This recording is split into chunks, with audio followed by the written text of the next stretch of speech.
Bonjour à tous. Je me propose aujourd'hui de vous présenter une vidéo sur comment éviter un acte de concurrence déloyale. Pour rappel, un acte de concurrence déloyale va être par exemple en cas de dénigrement d'une entreprise concurrente, de parasitisme, de détournement de clientèle ou de détournement de salariés de l'entreprise concurrente. Une telle situation peut se retrouver lorsque un salarié d'une entreprise ou l'associé d'une société veut quitter l'entreprise initiale pour créer son entreprise, ou bien tout simplement lorsque, dans un domaine concurrentiel, un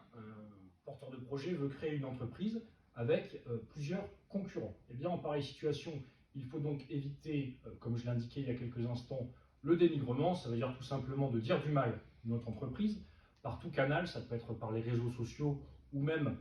au cours d'un événement à l'oral auprès de personnes, car les gens peuvent toujours témoigner. Ensuite, il faut éviter la désorganisation, c'est-à-dire de détourner des clients ou des salariés de l'entreprise. On peut bien évidemment indiquer à un tiers que l'on crée son entreprise ou sur les réseaux sociaux indiquer que l'on crée une nouvelle activité, mais il ne faut pas faire d'actes positifs de démarchage d'un salarié ou d'un client sous peine de rentrer dans un acte de concurrence déloyale. Et puis également, il faut éviter le parasitisme, c'est par exemple le fait d'utiliser la charte graphique d'un concurrent ou de son ancienne entreprise, ou de choisir un logo trop proche en termes de couleur ou de design, car on peut dans cette situation également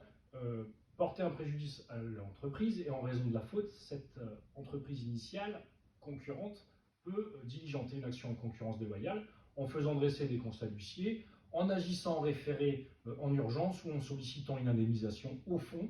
sous réserve pour elle de démontrer les fautes commises, le préjudice et le lien de causalité entre les fautes et les préjudices subis. Voilà pour aujourd'hui, j'espère que cette vidéo vous aura plu et je vous souhaite une excellente journée.